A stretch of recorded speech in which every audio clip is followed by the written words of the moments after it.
आगे समझते हैं फंजाई को। फंजाई कॉस्मोपॉलिटन होती है। कॉस्मोपॉलिटन का मतलब हो गया कि फंजाई सर्वव्यापी होती है। सर्वव्यापी का मतलब सभी जगह पर मिलेगी। फंजाई मॉर्फोलॉजी और हैबिटाट में बहुत ज़्यादा डाइवर्सिटी को शो करती है। सबसे ज़्यादा डाइवर्सिटी शो करने वाले कौन है? फंजाई है। किसमें? मॉर्फोलॉजी और हैबिटाट में। फंजाई में क्लोरोप्लास्ट नहीं होता।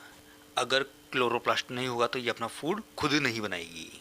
मतलब फंजाई हेटेरोट्रोफिक होती है। हेटेरोट्रोफिक का मतलब ये अपना फूड खुद नहीं बनाती, दूसरों पर डिपेंड होती है।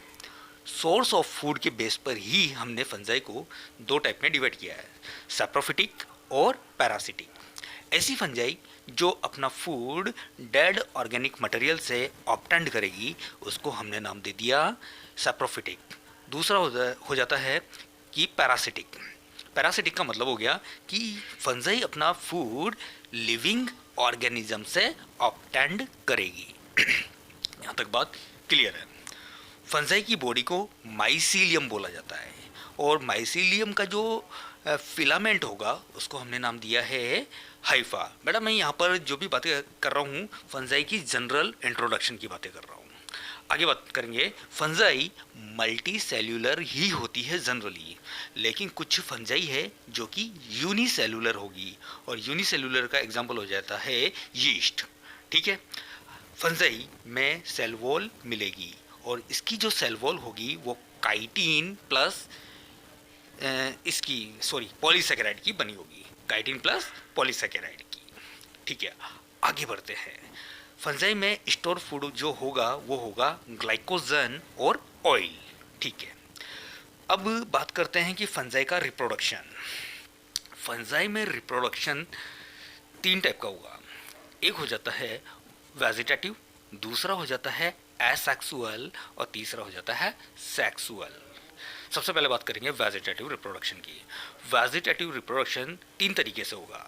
फ्रेगमेंटेशन, जिसमें कोई भी माइसीलियम है उसका जो फिलामेंट है वो टूट जाएगा, उसको हम बोलेंगे फ्रेगमेंटेशन। दूसरा हो जाता है बर्डिंग और तीसरा हो जाता है फिजन। बर्डिंग और फिजन के एग्जाम्पल हो जाते हैं यूनिसेल्यूलर फंजाई जैसे कि यीस्ट। आगे बात करेंगे एसेक्सुअल रिप्रोडक्शन की।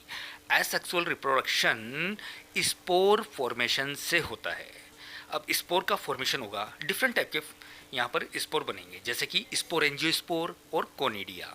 स्पोरेंजियोस्पोर जो हैं इनका ओरिजिन होता है एंडोजिनसली। एंडोजिनसली मतलब अंदर से बनेंगे।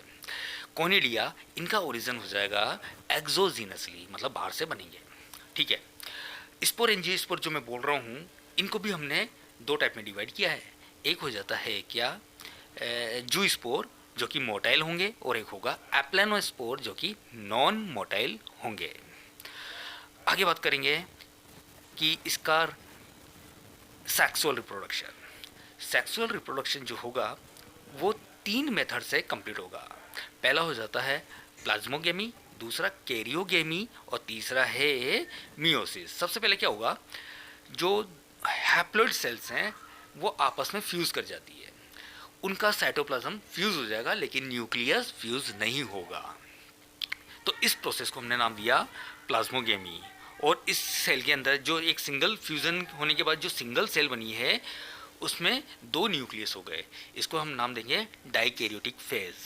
ठीक है, और अब थोड़ी देर बाद, कुछ समय बाद न्यूक्लियस भी फ्यूज़न कर जाते हैं या फ्यूज़ हो जाते हैं, इसको नाम देंगे हम कैरियोगेमी। कैरियोगेमी होने के बाद मियोसिस होगा और फिर से नई हैप्लॉइड सेल्स का फॉर्मेशन होगा।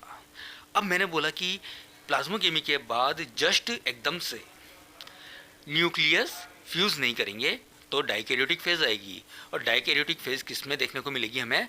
एस्कोमाइसिटीज और बेसिडियोमाइसिटीज में। लेकिन फाइकोमाइसिटीज के मेंबर्स में क्या होता है कि जैसे ही प्लाज्मोगेमी होगी जस्ट उसी के बाद ही कैरियोगेमी हो जाएगी, मतलब वहाँ पर हमें दो न्यूक्लियस देखने को नहीं मिलेंगे।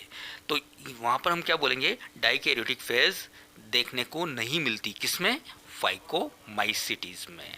तो ये हुआ रिप्रोडक्शन। इसी तरह से हम आगे बढ़ते हैं कंटिन्यूअसली।